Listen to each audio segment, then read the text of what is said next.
मैं अमित कुमार। मैं आपको क्लास 12 जो कि आपका बोर्ड एग्ज़ाम 2024 में होने वाला है, उसके लिए मैं आपको फिजिक्स हिंदी मीडियम का पढ़ाऊंगा।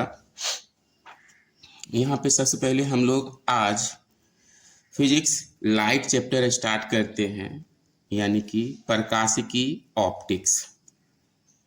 सबसे पहले देखेंगे कि प्रकाशिकी, जिसको हम लोग ऑप्टिक्स कहते हैं, ऑप्टिक्स कहते हैं। ऑप्टिक्स होता क्या है, ऑप्टिक्स है क्या चीज़। जिस तरह से हम लोग शुरू में इलेक्ट्रोस्टैटिक्स पर है, स्थिर वैद्युतिकी पर है, ठीक ना, उसी तरह से फिजिक्स का एक ब्रांच है, यानी हम लोग डिफाइन कर सकते हैं कि भौतिक विज्ञान की वह शाखा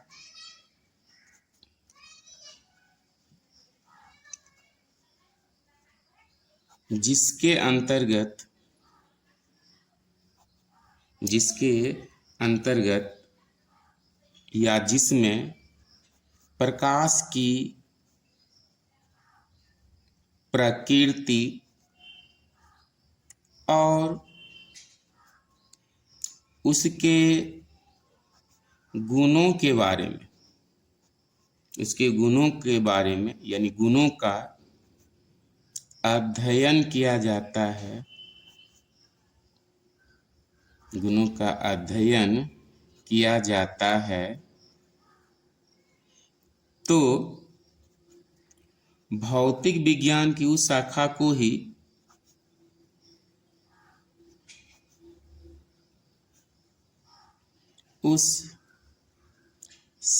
को ही प्रकाशिकी कहते हैं, प्रकाशिकी कहते हैं। कहने का मतलब यह हुआ कि भौतिक विज्ञान की वह शाखा जिसके अंतर्गत यानी जिसमें प्रकाश की प्रकृति पढ़ेंगे, नेचर ऑफ लाइट पढ़ेंगे और उनके गुणों का अध्ययन करेंगे कि प्रकाश का गुण क्या है, प्रकाश किस प्रकार के गुण दर्शाते, गुणों के बारे में अध्ययन करेंगे, तो भौतिक विज्ञान की उस शाखा को ही हम लोग क्या कहते हैं, प्रकाशिकी कहते हैं, ठीक ना। चलिए जी, ध्यान देंगे, प्रकाशिकी की दो मुख्य शाखाएं हैं, प्रकाशिकी की दो मुख्य शाखाएं हैं, ब्रांचेज हैं, शाखाएं हैं। पहला को हम लोग कहते हैं जियोमेट्रिकल ऑप्टिक्स, जियोमेट्रिकल ऑप्टिक्स, जिसको ज्यामितीय प्रकाशिकी हम लोग कहते हैं, ज्यामितीय प्रकाशिकी हम लोग कहेंगे। और दूसरा ब्रांच आपका होता है फिजिकल ऑप्टिक्स, फिजिकल ऑप्टिक्स,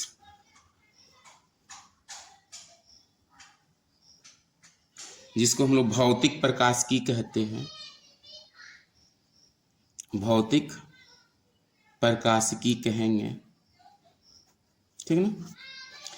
इसी में जो ज्योमेट्रिकल ऑप्टिक्स है उसको हम लोग रे ऑप्टिक्स कहते हैं, इसी को हम लोग रे ऑप्टिक्स कहेंगे, रे ऑप्टिक्स भी इसकी को कहा जाता है।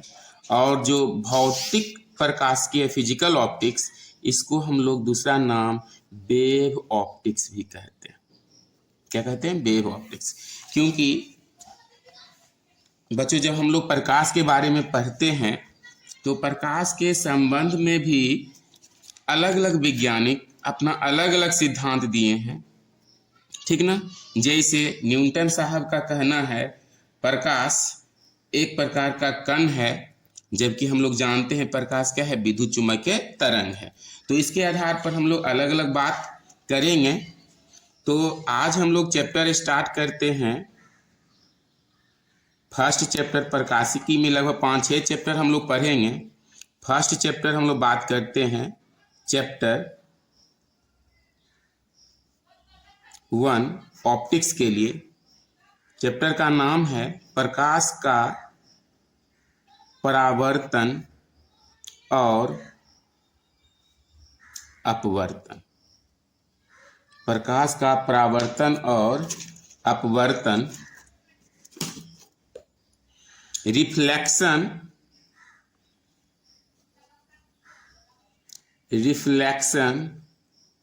एंड रिफ्रैक्शन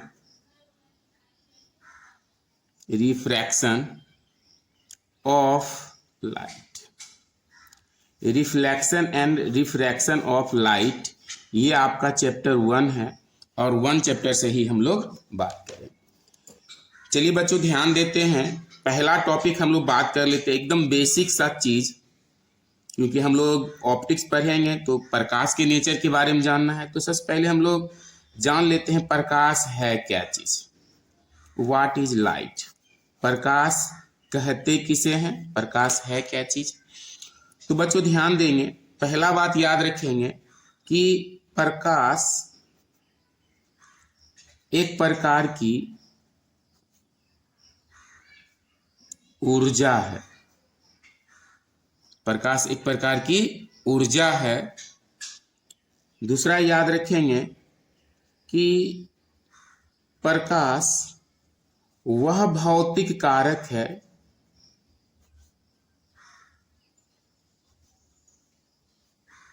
जिसकी सहायता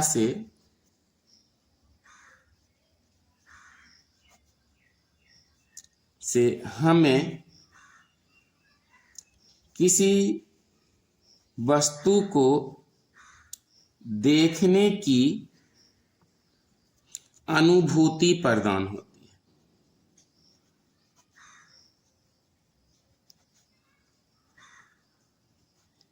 हमें किसी वस्तु को देखने की अनुभूति प्रदान होती है। अनुभूति इज द सेंस क्या होता है? सेंसेशन। सेंसेशन ये हम लोग के आंख पर सेंसेशन देता है, जिसकी सहायता से हम लोग किसी वस्तु को देख पाते हैं, ठीक ना। दूसरा चीज याद रखेंगे कि प्रकाश जो है ना, ऊर्जा के छोटे छोटे पैकेटों के समूहों के रूप में रहता है। प्रकाश जो है ऊर्जा के छोटे छोटे पैकेटों के समूहों के रूप में रहता है, जिसे फोटोन कहते हैं। यानी प्रकाश फोटोन का एक समूह होता है। प्रकाश क्या होता है? फोटोन का एक समूह होता है। जिनको यहां तक लिखना है लिख लेंगे या स्क्रीनशॉट ले लेंगे, मैं पेज बदल रहा हूं। रखेंगे कि प्रकाश जो है निर्वात या हवा में, प्रकाश निर्वात या हवा में C बराबर 3 गुने 10⁸ मीटर पर सेकेंड की चाल से चलती है, है। प्रकाश की चाल कितनी होती है निर्वात या हवा में? 3 गुना 10⁸ मीटर प्रति सेकेंड होती है। तो इस प्रकार से हम लोग कह सकते हैं कि प्रकाश स्वयं तो अदृश्य होता है, प्रकाश स्वयं तो अदृश्य होता है, लेकिन यह वस्तुओं को दृश्य बनाता है। कहने का मतलब हम लोग ध्यान देंगे, जैसे कि हम लोग मान लेते हैं ये सूरज, ठीक ना। सूरज से क्या निकल रही है? प्रकाश की किरणें। इन्हें किरण हम लोग कहते हैं। मान लेते हैं ये कोई रोज का फूल दिया हुआ है, रोज का फूल है। अब प्रकाश की किरणें जैसे ही इस फूल पर पड़ती है और पड़ने के बाद परावर्तित हो करके हमारी आँखों तक पहुँचती है, आँखों तक पहुँचती है, तब जा कर के हमें कोई भी वस्तु दिखाई पड़ती है। अगर वस्तु से प्रकाश का परावर्तन ना हो तो हमें वस्तु दिखाई नहीं पड़ेगी। अगर वस्तु लाल रंग की दिखाई पड़ती है, इसका मतलब यह हुआ सूर्य से आने वाली प्रकाश की किरणों में से केवल लाल रंग के प्रकाश के किरण को ये वस्तु क्या कर रही है, परावर्तित कर रही है। कहने का अर्थ यह है कि परावर्तित प्रकाश से ही हम लोग को वस्तु दिखाई पड़ती है। यदि वस्तु सभी रंग के प्रकाश को अवशोषित कर लेगी तो वस्तु काला दिखाई पड़ती है। ध्यान देंगे, यदि वस्तु सभी रंगों के प्रकाश को अवशोषित करती है तो वह वस्तु काली दिखाई पड़ती है। वह वस्तु कैसी दिखाई पड़ती है, काली दिखाई पड़ती है। वह वस्तु काली दिखाई पड़ती। कहने का मतलब प्रकाश का हमारे दैनिक जीवन में बहुत बड़ा योगदान है। आज व्यक्ति सुंदर या कुरूप वो उसके प्रकाश के कारण, कोई वस्तु सुंदर या कुरूप किसके कारण हो, प्रकाश के कारण। अगर प्रकाश नहीं होती तो ऐश्वर्या राय जो इतनी सुंदर है वो हमें दिखाई नहीं पड़ती। ठीक ना।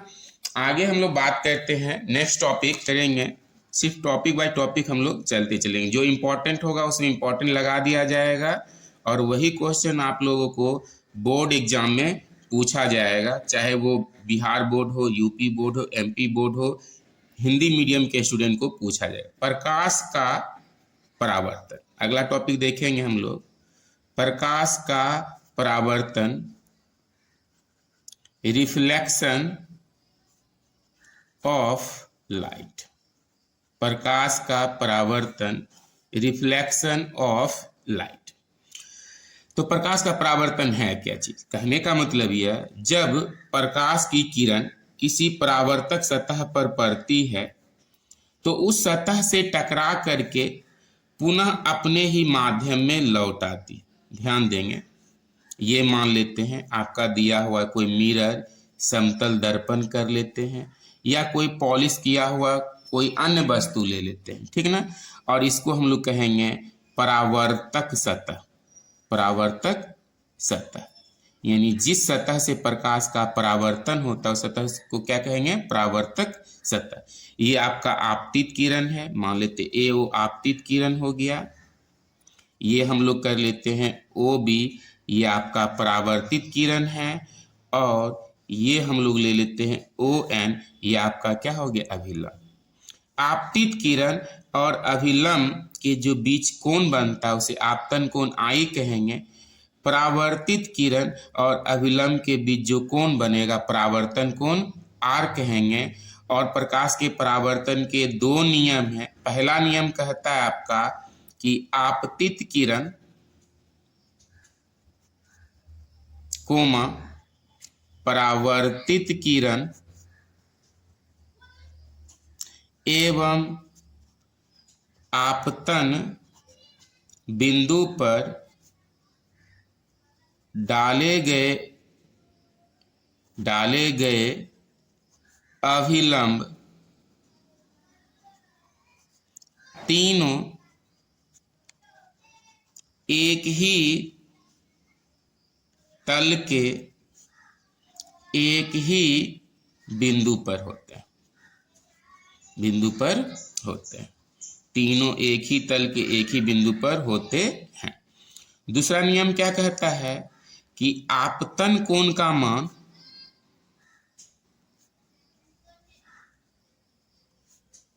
और परावर्तन कोण का मान आपस में बराबर होता है। आपतन कोण का मान और परावर्तन कोण का मान आपस में बराबर होता है। मीन्स कोण आई बराबर क्या हो जाएगा, कोण आ। ये आपके प्रकाश के परावर्तन के नियम। लेकिन एक बात ध्यान देने वाली बात है कि अगर प्रकाश की किरण मान लेते हैं नॉर्मल पर अभिलंब हो रहा है, यानी नॉर्मल पर आ रही है, अभिलंब पर आती है, ध्यान देंगे यदि प्रकाश की किरण अभिलंब पर आपतित होती है तो ये परावर्तित भी कहाँ होगी, अभिलंब पर ही होगी। यानी इस स्थिति में आपतन कोण और परावर्तन कोण का मान क्या हो जाएगा, 0 डिग्री हो जाएगा। इस स्थिति में आपतन कोण और परावर्तन कोण का मान क्या होगा, 0 डिग्री होगा। और इसी को हम लोग कहते हैं प्रकाश के परावर्तन के नियम, ठीक है ना। अब ध्यान देंगे दोस्तों कि प्रकाश के जो परावर्तन है ना, प्रकाश के जो परावर्तन है मुख्यतः 2 प्रकार के होते हैं। प्रकाश के परावर्तन मुख्यतः 2 प्रकार के होते हैं। परावर्तन सबको समझ में आ गया। Bouncing back of light in the same medium known as reflection of light. इन प्रकाश की किरण जब किसी परावर्तक सतह पर पड़ती है तो वह टकराकर पुनः अपने ही माध्यम में लौट आती है। प्रकाश का इस प्रकार से किसी परावर्तक सतह से टकराकर अपने ही माध्यम में लौटने की घटना को ही हम लोग क्या कहते हैं, प्रकाश का परावर्तन, जो कि अभी हम लोग बात किए ही हैं प्रकाश के परावर्तन के दोनों। प्रकाश के परावर्तन के प्रकार अगर हम लोग बात करते हैं तो ये मुख्यतः 2 प्रकार के होते हैं। पहला को हम लोग कहते हैं नियमित परावर्तन, नियमित परावर्तन। दूसरा को हम लोग कहते हैं अनियमित परावर्तन। नियमित परावर्तन, दूसरा क्या हो जाएगा, अनियमित परावर्तन। दोस्तों नियमित परावर्तन क्या है कि जैसे हम लोग मान लेते हैं ये परावर्तक सतह है और ये हम लोग मान लिए समतल है, ठीक ना। यानी कि प्रकाश का वैसा परावर्तन जिसमें सभी आपतित किरणें एक दूसरे के समांतर हों तथा परावर्तित किरणें भी एक दूसरे के समांतर हों। ऐसे भी अनंत से आने वाली जितने भी प्रकाश की किरणें होती है वो एक दूसरे की क्या होती है, समांतर ही होती है। लेकिन परावर्तन के समय समांतर हो भी सकती है, समांतर नहीं भी हो सकती है। वह निर्भर करता है आपके परावर्तक सतह की प्रकृति पर। तो नियमित परावर्तन किसे कहेंगे, प्रकाश का वैसा परावर्तन जिसमें सभी परावर्तित किरणें एक दूसरे के समांतर हो, प्रकाश के वैसे परावर्तन को हम लोग क्या कहते हैं, नियमित परावर्तन। यानी जितना भी दर्पण से परावर्तन होता है सारे के सारे क्या कहलाते हैं, नियमित परावर्तन। अनियमित परावर्तन क्या है तो ध्यान देंगे, ये हम लोग परावर्तक सतह बना लिए, ठीक। अभी क्या सिखाएं कि अनंत से आने वाली जितनी भी प्रकाश की किरणें होंगी सारे के सारे एक दूसरे के क्या होंगे, समांतर। लेकिन सतह से परावर्तन के बाद ये समांतर हो भी सकती है और समांतर नहीं भी हो सकती है। तो अनियमित परावर्तन क्या है, सुनेंगे परिभाषा, प्रकाश का वैसा परावर्तन जिसमें सभी परावर्तित किरणें एक दूसरे के समांतर नहीं होती हैं, तो प्रकाश के वैसे परावर्तन को ही हम लोग क्या कहते हैं, अनियमित परावर्तन। अनियमित परावर्तन, ठीक ना। जैसे आपका बेंच हो गया, टेबल हो गया, कुर्सी हो गया, सड़क हो गया, भवन की दीवार हो गया, इन सब से भी प्रकाश का परावर्तन होता है। अगर प्रकाश का परावर्तन नहीं होता तो वस्तु हम लोग को दिखाई नहीं पड़ती, ठीक ना। तो इन सब से होने वाले प्रकाश के परावर्तन को हम लोग क्या कहेंगे, अनियमित परावर्तन। और दर्पण से होने वाले प्रकाश के परावर्तन को हम लोग क्या कहते हैं, नियमित परावर्तन कहते हैं। यहाँ तक समझ में आ रहा है, ठीक है, लिख लेंगे। आगे हम लोग पेज उल्टाते हैं।